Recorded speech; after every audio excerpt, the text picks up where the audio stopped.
Okay, so this is about 4 pounds of fresh white shrimp, locally caught here in Charleston. And we're going to be putting them into the cooker for the frogmore stew, or low country shrimp boil. And you will see it doesn't take very long for these to cook. The water's at a rolling boil. You see they've already started to turn the pinkish color. And I'm moving the pot around, and the strainer around rather, to let the shrimp cook more evenly, cook a little quicker. So the shrimp have been in the water now maybe for about 20 seconds or so.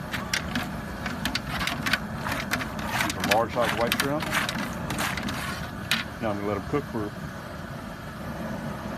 10 seconds or so. Then we're going to add them to our pan of sausage that we've already cooked.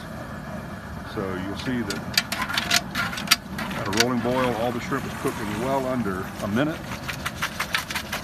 Another little secret that we do is we do put a little bit of seasoning in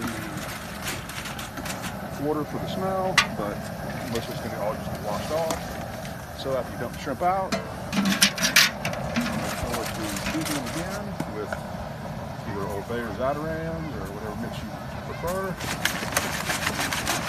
Shake the pan, make sure it's good. Everything's good and covered. The sausage good covered, and then the last little trick to make your low country shrimp boil look really nice is some parsley flakes to season, to garnish. There we go.